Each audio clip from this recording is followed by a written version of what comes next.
ഇന്ന് ഞാൻ സംസാരിക്കുന്നത് മര്യാദയുടെ ഭാഷയിലായിരിക്കില്ല. കാരണം ഇത് മാന്യമായി സംസാരിച്ച് തീർക്കേണ്ട ഒരു വിഷയമായി തോന്നുന്നില്ല.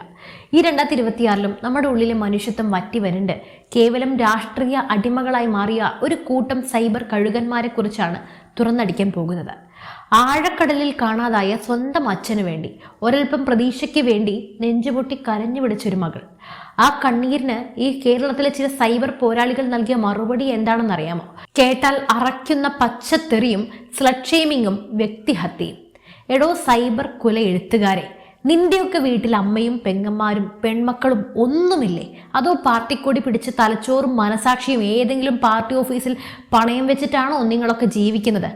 ആലോചിച്ച് നോക്കിയിട്ടുണ്ടോ നിങ്ങൾ? ഇന്ന് ആ പെൺകുട്ടിയുടെ അച്ഛനാണ് കടലിൽ കാണാതായതെങ്കിൽ നാളെ ഇതേ അവസ്ഥ മറ്റൊരു രൂപത്തിൽ നിങ്ങളുടെ വീട്ടിലും വരാം, എൻ്റെ വീട്ടിലും വരാം. സ്വന്തം അച്ഛൻ്റെ ജീവന് വേണ്ടി തെരുവിൽ കിടന്ന് നിലവിളിക്കുന്ന ഒരു പെൺകുട്ടിയുടെ നേർക്ക് തെരുവിളിയുമായി ഇറങ്ങാൻ നിങ്ങൾക്കൊക്കെ എങ്ങനെ സാധിക്കുന്നു? 2018 പ്രളയകാലത്ത് സ്വന്തം ജീവൻ പണയം വെച്ച് നമ്മളെ നെഞ്ചോട് ചേർത്ത് കാത്തു രക്ഷിച്ച കേരളത്തിൻ്റെ സ്വന്തം സൈന്യമാണ് ഈ മത്സ്യത്തൊഴിലാളികൾ.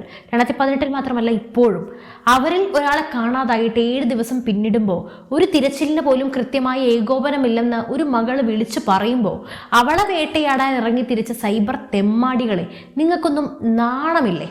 ഇടത് വലത് ഭേദമന്യേ നമ്മുടെ സൈബർ ഇടങ്ങൾ എത്രത്തോളം വിഷയമായി കഴിഞ്ഞു എന്നതിൻ്റെ ഏറ്റവും വൃത്തികെട്ട തെളിവാണിത്. ഈ വിഷയത്തിൻ്റെ സത്യാവസ്ഥയും ഇതിന് പിന്നിലെ അഴുക്കുചാൽ രാഷ്ട്രീയവും ഇന്ന് നമ്മൾ വിട്ടുവീഴ്ചയില്ലാതെ തൊലിയൊരിച്ച് കാണിക്കുകയാണ്. സംഭവത്തിന്റെ തുടക്കത്തിലേക്ക് കൃത്യമായി പോകാം. വിഴിഞ്ഞത്ത് നിന്നും പതിവ് പോലെ ഉപജീവനത്തിനായി കടലിൽ പോയതാണ് ജോൺ എന്ന മത്സ്യത്തൊഴിലാളി. എന്നാൽ അപ്രതീക്ഷിതമായി അപകടത്തിൽപ്പെട്ട് അദ്ദേഹത്തെ കടലിൽ കാണാതാകുന്നു.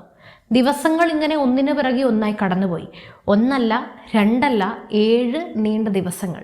ഒന്ന് കണ്ണടച്ച് ആലോചിച്ച് നോക്കൂ. സ്വന്തം അച്ഛൻ ജീവനോടെ ഉണ്ടോ അതോ ആഴക്കടലിൽ തണുത്തുറഞ്ഞു കിടക്കുകയാണോ എന്നൊക്കെ പോലും അറിയാതെ ഒരു കുടുംബം അനുഭവിക്കുന്ന ആ ഭയവും വേദനയും എത്രത്തോളം ആയിരിക്കും. ആ വീടിൻ്റെ അടുക്കളയിൽ തീ പുകയുന്നുണ്ടാവില്ല, അവരുടെ കണ്ണുകളിൽ ഉറക്കം പോലും ഉണ്ടാവില്ല. ഈ ഘട്ടത്തിലാണ് രക്ഷാപ്രവർത്തനം കാര്യക്ഷമമല്ലെന്നും ഏകോപനം പോരാ എന്നൊക്കെ ആരോപിച്ച് ജോണിന്റെ മകൾ ജിജി മാധ്യമങ്ങൾക്ക് മുന്നിലേക്ക് എത്തുന്നത്. അതൊരു രാഷ്ട്രീയ പ്രസ്താവന ആയിരുന്നില്ല. സർക്കാരിനെ വീഴ്ത്താൻ ആരോ തയ്യാറാക്കിയ തിരക്കഥയുമല്ല. അത് ആഴക്കടലിൽ അകപ്പെട്ടു പോയ തൻ്റെ അച്ഛനെ എങ്ങനെയെങ്കിലും തിരിച്ചു കിട്ടാൻ ഒരു മകൾ നടത്തിയ ഹൃദയം പൊട്ടിയുള്ള നിലവിളിയായിരുന്നു. കടലിൽ കാണാതായവരെ കണ്ടെത്താനുള്ള സംവിധാനങ്ങൾ പോരാ എന്ന് ചൂണ്ടിക്കാണിച്ച കൂട്ടത്തിൽ ഈ വിഷയത്തിൽ മുഖ്യമന്ത്രി VD സതീശൻ കടപ്പുറത്ത് പോകുന്നത് പ്രശ്നമാകും എന്ന തരത്തിൽ നടത്തിയ പരാമർശത്തിൽ മാപ്പ് പറയണമെന്നും ജിജി ആവശ്യപ്പെട്ടിരുന്നു. അത് രാഷ്ട്രീയമെല്ലാം മാറ്റിമറിച്ച് ആ കുടുംബത്തിന്റെ അവസ്ഥയെ ഓർത്ത് നിങ്ങളൊന്ന് ചിന്തിച്ചു നോക്കൂ. ഒരു ഭരണാധികാരിയോട് അല്ലെങ്കിൽ ജനപ്രതിനിധിയോട് തങ്ങളുടെ സങ്കടവും അമർഷവും രേഖപ്പെടുത്താൻ ഈ നാട്ടിലെ ഏതൊരു പൗരനും അവകാശമുണ്ട്. കാരണം ആ പൗരന്റെ വോട്ടാണ് അദ്ദേഹത്തിന്റെ കസേര. പക്ഷേ ജിജി മാധ്യമങ്ങൾക്ക് മുന്നിൽ സംസാരിച്ചതിന് തൊട്ടു പിന്നാലെ എന്താ സംഭവിച്ചത് എന്നറിയോ? ഇപ്പൊ ഭരണം നടത്തുന്ന UDF സർക്കാരിന്റെയോ അധികാരികളുടെയോ വീഴ്ച ചൂണ്ടിക്കാണിച്ചതിന്റെ പേരിൽ ഭരണാനുകൂല സൈബർ ഹാൻഡിലുകൾ ആ പെൺകുട്ടിയെ കൂട്ടത്തോടെ വേട്ടയാടാൻ ഇറങ്ങി പുറപ്പെട്ടു. പിന്നെ കേട്ടത് കേട്ട് നിൽക്കാൻ അറയ്ക്കുന്ന അധിക്ഷേപങ്ങളാണ്. ലൈംഗിക ചുവയുള്ള സ്ലട്ട് ഷെയ്മിങ്, വ്യക്തിപരമായ കടന്നാക്രമണങ്ങൾ, പച്ചത്തെറികൾ. തങ്ങൾക്കിഷ്ടമില്ലാത്തൊരു ചോദ്യം ഉയർന്നു വന്നാൽ അല്ലെങ്കിൽ തങ്ങളുടെ നേതാക്കന്മാർക്കോ ഭരണകൂടത്തിനോ എതിരെ വിരൽ ചൂണ്ടിയാൽ പിന്നെ ആ വ്യക്തിയെ തെറി വിളിച്ച് പേടിപ്പിച്ച് നിശബ്ദയാക്കാമെന്ന ഹീനമായ തന്ത്രമാണ് ഇവിടെയും കണ്ടത്. നിങ്ങളൊക്കെ ഏതുതരം മനുഷ്യന്മാരാണ്? അച്ഛനെ കാണാതെ വിഷമിക്കുന്ന ഒരു പെൺകുട്ടിയുടെ ചിത്രത്തിന് താഴെ വന്ന് അശ്ലീലം പറയാൻ മാത്രം നിങ്ങളുടെ ഉള്ളിലെ വിഷം എത്രത്തോളം വളർന്നിട്ടുണ്ടാകും? വോട്ടും പാർട്ടി ഇമേജും സംരക്ഷിക്കാൻ ഒരു പെൺകുട്ടിയുടെ മാനത്തിന് വിലയിടുന്ന നിങ്ങളുടെയൊക്കെ രാഷ്ട്രീയത്തിന്റെ പേര് മനുഷ്യത്വം എന്നല്ല, മൃഗീയത എന്നാണ്. ഇതിനെതിരെ പ്രതിപക്ഷത്തു നിന്നും ശക്തമായ പ്രതിഷേധമൊക്കെ ഉയർന്നിട്ടുണ്ട്. DYFI സംസ്ഥാന സെക്രട്ടറി VK സനോജ് MLA ഫേസ്ബുക്കിൽ കുറിച്ചതുപോലെ അച്ഛനെ കാണാതായ ഒരു മകളുടെ ഹൃദയത്തിൽ നിന്നുള്ള നിലവിളിയായിരുന്നു അത്. എന്നാൽ ആ വേദന കേൾക്കുന്നതിന് പകരം അവളെ വേട്ടയാടാനാണ് സൈബർ ഹാൻഡിലുകൾ ഇറങ്ങി തിരിച്ചത്. ദുഃഖത്തിലിരിക്കുന്ന ഒരു കുടുംബത്തെ അപമാനിക്കുന്നത് രാഷ്ട്രീയമല്ല, അത് മനുഷ്യത്വരഹിതമാണ്. ഇവിടെ ചോദ്യം ചെയ്യപ്പെടുന്നത് മലയാളി സമൂഹത്തിന്റെ നന്ദികേട് തന്നെയാണ്. നമ്മൾ അത്ര പെട്ടെന്ന് മറന്നുപോയോ ആ ദിനങ്ങൾ?